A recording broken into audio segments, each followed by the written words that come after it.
وہ بہت ڈیٹیل سے میں آپ کو بتا چکا ہوں کہ اصل میں سسٹم بڑی تیزی سے ویسے تو کولیپس ہو چکا ہے، پریکٹیکلی عوام کولیپس کر چکی ہے، لیکن جو سسٹم چل رہا ہے یہ بھی کولیپس کی طرف جا رہا ہے۔ جب آپ کو ڈیفنس بجٹ اس سال 1 جولائی سے شروع ہونے والے معاشی اپنا مالی سال میں آپ کو 1200 ارب روپیہ ترقیاتی بجٹ میں سے ڈیفنس بجٹ کے لیے لینا پڑا، اور 1600 ارب صوبوں سے جو ہے وہ سرپلس دکھانے کے لیے اکاؤنٹس میں رکھوانا پڑ رہا ہے، تو اگلے سال تو اس سے زیادہ اخراجات ہوں گے، اگلے سال تو اس سے زیادہ آپ کو پیسے چاہیے، اور سسٹم آپ کا نہیں چل رہا، نہ فارن ڈائریکٹ انویسٹمنٹ آ رہی ہے، نہ ایکسپورٹس بڑھ رہی ہیں،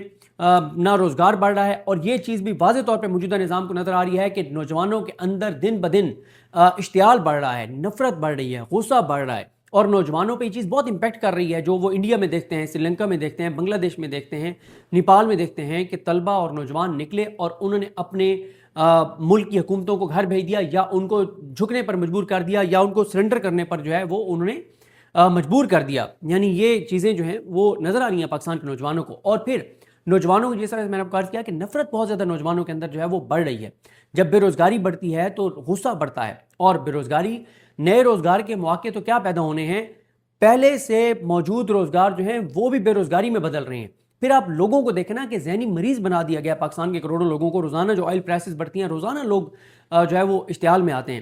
تو سفید پوش لوگ ختم ہو گئے، یا غریب سے غریب تر ہیں، یا امیر سے امیر تر ہیں، درمیان میں مڈل کلاس جو ہے وہ پس گئی ہے، تنخواہ دار طبقہ بیزار ہے، مشکلات کا شکار ہے، خودکشیوں پر مجبور ہے، کسان تباہ ہو گیا ہے۔ کوئی پاکستان کا ایک بھی ایسا شعبہ یا طبقہ نہیں ہے جس کی زندگی میں 9 اپریل 2022 کے مقابلے میں بہتری آئی ہو، بلکہ ہر گزرتے دن کے ساتھ چیزیں خرابی کی طرف جا رہی ہیں۔ اب یہ تو موجودہ فیصلہ سازوں کو نظر آ رہا ہے کہ جب تک یہ حکومت رہے گی، جب تک یہ حکومت رہے گی، تب تک یہ بات طے ہے کہ کوئی ایک بھی چیز بہتر نہیں ہو سکتی۔ میں تو آپ سے سوال کر رہا ہوں، آپ سننے والوں سے سوال کر رہا ہوں، آپ مختلف طبقات سے تعلق رکھتے ہیں، آپ مجھے بتا دیجئے کہ پاکستان کا کوئی ایک شعبہ، کوئی ایک طبقہ آپ کہیں گے جی فلانا جو شعبہ ہے نا، فلانا جو طبقہ ہے، وہ 9 اپریل 2022 کو جب عمران خان کی حکومت گرائی گئی تھی اس کے بعد ان کی زندگیوں میں واقعی بہتری آئی ہے اور وہ شعبہ آگے گیا، ایک بھی ایسا شعبہ نہیں ہے۔ تو اور پھر آپ کمپیریزن کریں تو جو کچھ اس وقت کسانوں کے ساتھ ہو رہا ہے، جو مطلب ہر چیز میں تباہی اور بربادی ہے، ہر چیز میں پاکستان کو اور عوام پاکستان کو نقصان ہو رہا ہے، اور پھر ہر سال 70 سے 80 لاکھ نئے بچے پیدا ہو رہے ہیں، ہر سال آپ کی آبادی اتنی زیادہ بڑھ رہی ہے، تو یہ بہت خطرناک چیزیں ہیں موجودہ سسٹم کے لیے۔ اب یہ نظر آ رہا ہے، اب ایک پینک ہے سسٹم کے اندر، فیصلہ سازوں کے اندر، اور اطلاعات ہیں کہ ادھر کچھ میٹنگز بھی ہوئی ہیں، بہت عام بتایا جاتا ہے کہ میٹنگز بھی ہوئی ہیں، وہ اس بات پہ بڑے کنسرن ہیں۔ دیکھیں اس وقت ہمارا جو نظام ہے وہ بارود کے ڈھیر پر بیٹھا ہوا ہے، کوئی ایک چنگاری خدا نہ خواستہ جو ہے وہ ساری چیزوں کو بہت ڈسٹرب کر سکتی ہے۔ اس وقت آپ دیکھیں کہ ابھی بہت زیادہ پریشانی ہوئی جب انہوں نے سینیٹر مشتاق صاحب نے F10 میں جب ایک ایونٹ کیا، کوئی ایکسپیکٹ نہیں کر رہا تھا، وہ خود ایکسپیکٹ نہیں کر رہے تھے کہ ہزاروں لوگ وہاں پہ جو ہے وہ جمع ہو جائیں گے۔ دیکھیں اس وقت ہر چیز ہاتھ سے نکلتی چلی جا رہی ہے۔ کشمیر کی صورتحال آپ دیکھ لیں، بہت ہی زیادہ خراب ہے، وہاں جس طرح سے جعلی الیکشن کروائے گئے ان کی کوئی حیثیت نہیں ہے، اس چیز نے لوگوں کے غم و غصے اور نفرت میں اور اضافہ کیا ہے۔ حسنات ملک صاحب کا میں ٹویٹ دیکھ رہا تھا، ایک طرف کہا جا رہا ہے کہ نون لیگ ڈیلیور نہیں کر سکی، سسٹم نہیں چل رہا ہے ان سے، دوسری طرف اسی نون لیگ کو AJK میں مسلط کر دیا گیا۔ ایک طرف کہا جا رہا ہے کہ جو نون لیگ اور پیپلز پارٹی دونوں ہیں، انہوں دونوں نے تباہی اور بربادی پھیر دی ہے، اور گڈ گورننس کی پاکستان کو ضرورت ہے، ان کی گورننس گڈ نہیں ہے۔ دوسری طرف اس پیپلز پارٹی کو GB میں آپ نے اقتدار دے دیا عوام کے ووٹوں کے بغیر۔ تو سسٹم کی بھی سمجھ نہیں آتی کہ ایک طرف آپ کہتے ہیں کہ موجودہ نظام نہیں چل رہا، سسٹم کولیپس ہو چکا ہے اور چیزیں خرابی کی طرف جا رہی ہیں، اور انہی کو جنہوں نے خراب کیا ہے ملک کو، ان کو ایک کو آپ نے AJK میں مسلط کر دیا، ایک کو آپ نے پیپلز پارٹی کو آپ نے GB میں مسلط کر دیا۔ اور پھر جب آپ کو نظر آ رہا ہے کہ چیزیں کس طرف جا رہی ہیں، نوجوانوں میں کیوں نفرت بڑھ رہی ہے، عدالتیں انصاف نہیں کر رہی، اب یہ جو کوئی 30-40 جج ابھی جو جسٹس یحییٰ خان نے جو بھرتی کیے ہیں، جن کا وہ آصف زرداری سمری پہ دستخط نہیں کر رہا، وہ 2-4 دن میں ٹائم پورا ہو جائے گا اور ویسے وہ جج بن جائیں گے، ان کا حلف ہو جائے گا۔ وہ جو جج ہیں اتنے نالائق جج لگائے ہیں، تو لوگوں کی تو نوجوانوں کی نفرت میں تو اضافہ ہوگا۔ دیکھیں مسئلہ کیا ہے اس وقت، مسئلہ یہ ہے کہ جو نکلتا ہے وہ جیسے نکلتا ہے تو طاقت کا بے دریغ استعمال ہوتا ہے۔ جس دن کسی ایک پوائنٹ کے اوپر 5 سے 10 ہزار نوجوانوں نے اپنا ڈیرا لگا لیا، 10 ہزار سے 1 لاکھ، 1 لاکھ سے 10 لاکھ ہونا کوئی مسئلہ نہیں ہے۔ مسئلہ صرف ہے کہ پہلے 10 ہزار طلبہ نوجوان کون ہوں گے جو ایک جگہ پہ آ کے بیٹھ جائیں گے۔ تو بات یہ ہے کہ یہ بات طے ہے کہ لڑائی شروع ہو گئی ہے، اور لڑائی اس لیے کہ ناکامی کی وجہ سے شروع ہو گئی ہے۔ اب اسٹیبلشمنٹ سارا کچھ ڈال رہی ہے نون لیگ کے اوپر، پیپلز پارٹی کے اوپر۔ پیپلز پارٹی نون لیگ کہتے ہیں کہ ہم نے تو آپ کی پالیسیز کو فالو کیا ہے، ہمارا تو کوئی اس میں نہیں ہے۔ دیکھیں، میں یہ سمجھتا ہوں کہ چیزیں جس نہج پہ پہنچ گئی ہیں، کوئی بڑا فیصلہ ہونے کے قریب ہے، اور ہیں یہ 4-6 مہینے، یہ 4-6 مہینے بعد والی بات غلط نہیں ہے۔ اس حکومت کی عدت کے دن جو ہیں وہ شروع ہونے والے ہیں۔ عدت میرے خیال 4 مہینے 10 دن ہوتے ہیں نا، تو ان کے عدت کے دن جو ہے وہ شروع ایسا سمجھیں کہ ہو گئے ہیں، ہونے بھی نہیں والے، عدت کے دن ایسا سمجھیں ان کے شروع ہو گئے ہیں۔ یہ اسی میں ہی ان کا جو ہے وہ ان کو پس پردہ جو ہے وہ اعلان نہیں ہوا، لیکن پس پردہ اس حکومت کو اس یہ جو انتظام کیا گیا تھا ان کو پس پردہ طلاق ہو چکی ہے، اعلان نہیں ہوا۔ تو ظاہر ہے ان کو تو پتہ ہے نا کہ ہمیں طلاق ہو گئی ہے، تو ان کی آپ سمجھیں کہ عدت شروع ہو گئی ہے 4 مہینے 10 دن۔ کیونکہ میں آپ کو 4-5 مہینے سے یہ عرض کر رہا تھا کہ اس نظام کو اگر تو پاکستان کے لوگ نکل کے اور تبدیل کر دیں گے تو ٹھیک ہے، ورنہ یہ نظام اپنے بوجھ تلے گر جائے گا۔ یہ نظام اب آپ تھوڑا سا زوم آؤٹ کریں، تھوڑا سا زوم آؤٹ کر کے سچویشن دیکھیں کہ اس وقت سچویشن یہ ہے کہ آپ کا کشمیر کے اندر 2 ماہ سے احتجاج چل رہا ہے، بہت وہاں پہ جو طاقت کا استعمال ہوا، بہت بڑے نقصانات ہو گئے وہاں پہ، کشمیری پیچھے نہیں ہٹ رہے۔ پھر بلوچستان کے اندر آپ دیکھیں کہ ابھی جو دھرنا وہاں پہ کتنے دن تک پولیس کے شہداء کی ڈیڈ باڈیز رکھ کے اور ان کے لواحقین ان کے ورثاء احتجاج کرتے رہے۔ ایک معاہدہ ہوا، وہ معاہدہ پورا نہیں ہونا، تو وہ دوبارہ وہاں پہ ایجیٹیشن شروع ہو جائے گی۔ اوورآل بلوچستان کے اندر حالات بہت ہی زیادہ خراب ہیں، بلوچستان میں حالات خراب، آزاد کشمیر میں حالات خراب، کے پی کے اندر کل آپ نے دیکھا کہ کتنا بڑا ایک سانحہ ہو گیا سوات کے اندر، اور کتنی زیادہ شہادتیں جو ہیں وہ کے پی کے اندر بڑھ گئی ہیں۔ کے پی کے بھی حالات خراب ہیں، ہاتھ سے نکل رہے ہیں، اور وہاں کے پولیس کے جو سینٹیمنٹس ہیں وہ میں تو نہیں بتا سکتا، جو مولانا فضل الرحمان صاحب نے بتائی ہیں چیزیں وہ مولانا فضل الرحمان صاحب بھی بتا سکتے ہیں۔ ہماری تو اتنی پسلی نہیں ہے کہ ہم وہ باتیں دہرا بھی سکیں جو مولانا صاحب نے وکلا کنونشن میں بتائی تھیں، وہ انہوں نے درست باتیں بتائی تھیں۔ ہم نے وزیر اعلیٰ کے پی سے پوچھا ہے کہ مولانا فضل الرحمان صاحب نے جو باتیں کی تھیں وہاں پہ وکلا کنونشن میں، لکی مروت، بنو ٹانک، مختلف علاقوں کے حوالے سے پولیس کو لے کر، تو وزیر اعلیٰ کے پی نے تصدیق کیا ہے کہ مولانا صاحب نے جو باتیں کی تھیں وہ 100% درست ہیں، بلکہ چیزیں اب اس سے زیادہ خراب ہو گئی ہیں۔ ان کی اس تقریر سے لے کے آج کے دن تک چیزیں اور زیادہ خراب ہو گئیں، اور انہوں نے ظاہر ہے کچھ باتیں آف دی ریکارڈ تھیں، وہ نہیں بتائی جا سکتی، جو انہوں نے بتائیں کہ کتنی خوفناک وہاں پہ کے پی کے اندر جو ہے وہ صورتحال ہے۔ اور پھر وہاں پہ کے پی کے اندر جب ہم وزیر اعلیٰ کے پی سے پوچھتے ہیں کہ بھائی آپ کیا کر رہے ہیں امن و امان کے اوپر، ہم نے کل بھی پوچھا کہ آپ کی پولیس کے جوان شہید ہو رہے ہیں، وہ یہ کہتے ہیں کہ میں پولیس کو جتنا ہم نے ویل ایکوپڈ کرنے کے لیے، ان کو لیٹسٹ ٹیکنالوجی اور اسلحہ دینے کے لیے، وہ کہتے ہیں جتنا بجٹ میں نے جاری کیا ہے اس سال،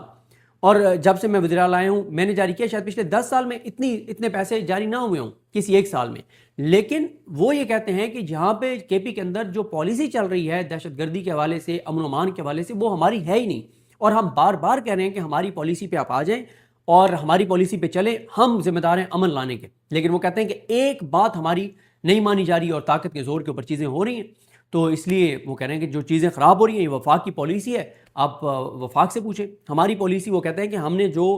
جرگہ کیا تھا جس میں ہم نے تمام پولیٹیکل پارٹیز کو بلایا تھا، تمام اسٹیک ہولڈرز کو بلایا تھا، اس جرگے میں نون لیگ پیپلز پارٹی بھی اس کے اوپر سگنیٹری ہیں، لیکن وہ ہماری بات انہوں نے کہا کہ نہیں مانی گئی۔ تو بلوچستان، کے پی کے، اے جے کے،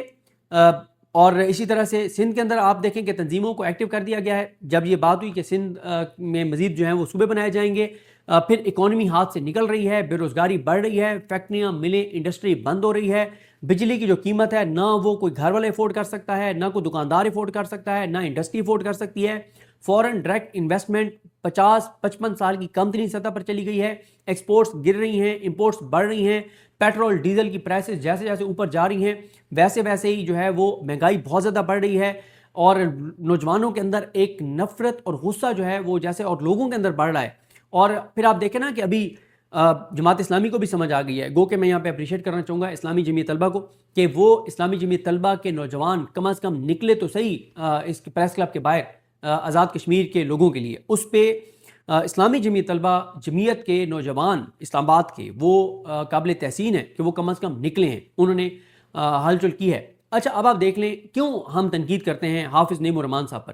حافظ نعیم الرحمان صاحب آپ کو پتہ ہے 2-3 ہفتے پہلے اچانک ایکٹیو ہوئے تھے آزاد کشمیر کے لیے۔ آپ کہاں ہیں حافظ نعیم الرحمان صاحب، کہاں چلے گئے؟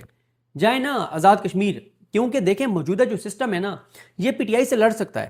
تحریک تحفظ پاکستان سے لڑ سکتا ہے، نہ یہ مولانا فضل الرحمان صاحب سے لڑ سکتا ہے، نہ یہ جماعت اسلامی سے لڑ سکتا ہے، کیونکہ موجودہ نظام نے اپنی تمام توانائیاں، تمام انرجیز، پوری طاقت صرف پی ٹی آئی سے لڑائی میں اپنی وہ کر رکھی ہے،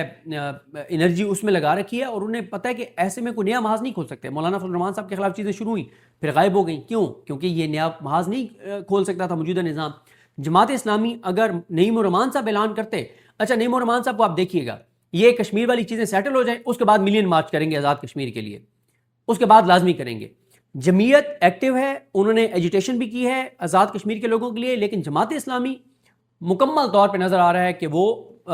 مینج ہیں چیزیں۔ گو کہ ابھی انہوں نے 7 اگست کو ایک احتجاج کا اعلان کیا ہے کہ مہنگائی کے اوپر، پیٹرولیم لیوی کے اوپر، لیکن یہ بھی ویسے ہی ہوگا جیسے بجلی کی قیمتوں پہ انہوں نے دھرنا دیا تھا اور بجلی کی قیمتیں بڑھوا کے اور گھر چلے گئے تھے۔ یہاں بھی جماعت اسلامی جو ہے وہ آپ دیکھیں گے ایک دن بیٹھیں گے 2-4 گھنٹے کے لیے اور بس تقریریں کر کے اور گھروں کو چلے جائیں گے۔ کوئی سنجیدہ چیز حافظ نعیم الرحمان صاحب نہیں کریں گے، یہ بات طے ہے۔ البتہ 5 اگست کو سہیل آفریدی صاحب سے جو ہماری ملاقات ہوئی ہے، ہم نے ان سے پوچھا ہے کہ ابھی یہ جو چیزیں پچھلے 4-5 دن میں ڈیولپمنٹس ہوئی ہیں اور ایک تاثر بن گیا ہے کہ شاید اسٹیبلشمنٹ اور نون لیگ کے درمیان اختلافات اور یہ ساری چیزیں، تو آپ نے جو فیصلہ کیا تھا 5 اگست کے حوالے سے، اب آپ وہی چیز کریں گے یا اپنے لاہ عمل کو تبدیل کریں گے؟ انہوں نے کہا کوئی تبدیلی نہیں کریں گے۔ کل ان کی ایک تقریر بھی آپ نے سنی ہو، شاید بہت خوفناک اور سخت تقریر تھی، اور اس میں انہوں نے واضح کر دیا ہے کہ اگر کوئی یہ سمجھتا ہے کہ جو پاکستان کے حالات بن گئے ہیں اور چیزیں ہاتھ سے نکل رہی ہیں، جتنی بڑی واقعات ہو رہے ہیں اور جو مہنگائی، بے روزگاری، انسرٹینٹی اور ساری چیزیں ہو رہی ہیں، انہوں نے کہا اگر کوئی یہ سمجھتا ہے کہ موجودہ جو نظام ہے وہ اس وجہ سے عمران خان کے ساتھ ہاتھ ملا لے گا، بات کر لے گا کہ عمران خان ملک کے لیے ضروری ہے، تو انہوں نے کہا ایسا نہیں ہونے والا، ہمیں سڑکوں پہ نکلنا پڑے گا، ایجیٹیشن کرنی پڑے گی۔ اور انہوں نے بہرحال ہمیں یہ کہا ہے کہ 5 اگست کو میں کال دینے جا رہا ہوں، تاریخ دینے جا رہا ہوں، اور میں نے کوئی اپنی پالیسی جو ہے انہوں نے کہا کہ تبدیل نہیں کی۔ اب وہ کرتے ہیں نہیں کرتے، آج کل میں کوئی اور ان کا پلان تبدیل ہو جائے وہ اللہ کی ذات بہتر جانتی ہے، لیکن اس وقت تک وہ یہ کہہ رہے ہیں کہ ان کی پالیسی چینج نہیں ہوئی، جو انہوں نے 5 اگست کے حوالے سے ڈیسائیڈ کیا اس پہ وہ چلیں گے، اس کو وہ اناؤنس کریں گے۔ عمران خان صاحب کی بہن نے کل اسٹریٹ موومنٹ کی، کمال کر دیا، کرک میں کمال ہو گیا۔ آپ نے دیکھا کہ ہزاروں لوگ ہر مقام کے اوپر، اور جن جن شہروں میں گئیں آج اطلاعات ہیں کہ وہ ڈی آئی خان میں اسٹریٹ موومنٹ کریں گی۔ تو ایک آپ دیکھیں نا کہ، اور علیمہ خان صاحبہ کا بھی لب و لہجہ سخت ہو رہا ہے، سہیل آفریدی کا لب و لہجہ سخت ہو رہا ہے، مولانا فضل الرحمان صاحب بھی اگست میں ایکٹیویٹیز کریں گے۔ جماعت اسلامی 7 اگست کو آئے گی، بس وہ صرف جماعت اسلامی کتھارسس کے لیے نکلے گی کہ لوگوں کا کتھارسس ہو جائے کہ کوئی تو نکلا ہے عوام کے لیے، بس اس سے زیادہ نہیں۔ جماعت اسلامی ایک دن کی ایکٹیویٹی کرے گی اور پھر لمبی چھٹی پہ حافظ نعیم الرحمان صاحب چلے جائیں گے، اور حافظ نعیم الرحمان صاحب کشمیر کا بھی رخ کسی صورت نہیں کریں گے، یہ بات نظر آ رہی ہے۔ ہاں اگر کوئی ایک بہادر شخص اس نظام میں پورے پاکستان میں ہم نے دیکھا ہے تو ان کا نام ہے سینیٹر مشتاق صاحب، جو غزہ بھی گئے اور جو کشمیریوں کے لیے بھی بلا خوف و خطر وہ نکلے ہیں۔ تو بات یہ ہے کہ چیزیں بڑی تیزی سے آگے بڑھ رہی ہیں، اور میرا خیال ہے کہ یہ جو اب موجودہ سسٹم نے ڈکلیئر کر دیا ہے اس نظام کی ڈیتھ کے، موجودہ نظام کولیپس کر گیا ہے، اس کے بعد انہوں نے کچھ نہ کچھ تو کرنا ہے، چاہے وہ ایک بار قومی حکومت کا شوق پورا کریں، ٹیکنوکریٹس کی حکومت کا شوق پورا کریں، نئے صوبے بنوانے کا شوق پورا کریں، لیکن کوئی نہ کوئی ایک نیا تجربہ بہرحال کیا جائے گا۔ اور اس حوالے سے مسلسل اطلاعات آ رہی ہیں کہ مختلف جگہوں پہ بہت سارے اجلاس جو ہیں وہ ہو رہے ہیں۔ تو یہ بات طے ہے کہ ہیں 2-4 مہینے فیصلہ کن، اس میں طے ہو جائے گا، یا تو نون لیگ پیپلز پارٹی سے جو چیزیں منوانی ہیں صوبوں کے اوپر بھی ان سے منوا کے، این ایف سی کے اوپر بھی ان سے منوا کے، یہ ان کو اور زیادہ مضبوط کر دیا جائے گا نون لیگ اور پیپلز پارٹی کو، اور اگر یہ اینکی پھینکی کریں گے اور ریزسٹ کریں گے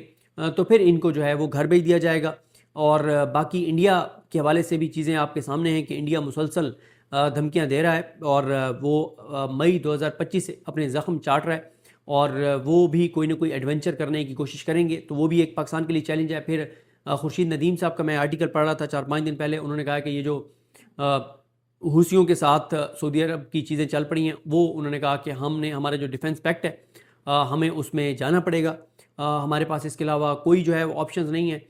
نہیں ہے۔ ٹرانسپورٹر جو ہیں انہوں نے بھی اپنی میٹنگ بلا لی ہے پروٹیسٹ کے حوالے سے۔ تو کئی بار حکومتوں کے خلاف احتجاج، دھرنے اور یہ دائرہ کار کبھی اس لیے بھی وسیع ہوتے ہیں کہ جب اسٹیبلشمنٹ اور حکومت کے درمیان معاملات ٹھیک نہیں ہوتے۔ اگر حافظ نعیم الرحمان صاحب 7 تاریخ کو بیٹھ جاتے ہیں سڑکیں بند کر کے، اور پھر آگے کوئی تاریخ کوئی بڑی ایجیٹیشن کی دے دیتے ہیں، تو پھر آپ یہ کہہ سکتے ہیں کہ ان کو بھی کہا گیا ہے، کیونکہ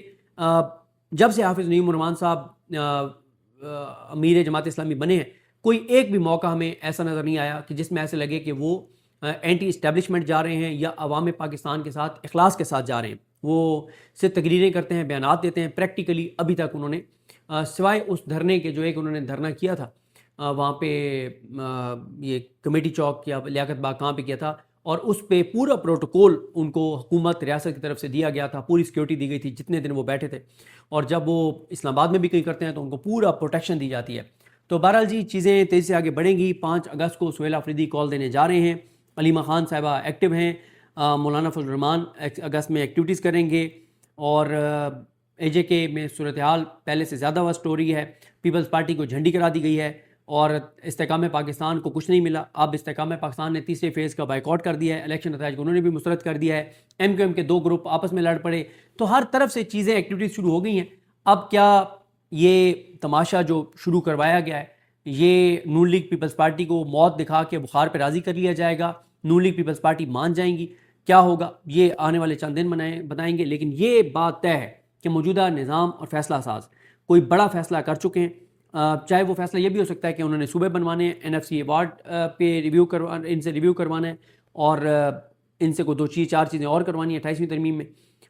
شاید اس کے لیے اتنا ڈرایا جا رہا ہے تو وہ ہو جائے گا۔ لیکن اصل جو چیز ہے وہ دیکھنی ہوگی کہ 5 اگست کو سہیل آفریدی اگر کال دیتے ہیں تو کس مہینے کی کس تاریخ کو دیتے ہیں، اور اس کے بعد چیزیں کیسے آگے بڑھتی ہیں۔ مجھے اپنی دعا میں یاد رکھیں۔ اللہ کریم ہم سب کا حامی ناصر ہو۔ اللہ حافظ۔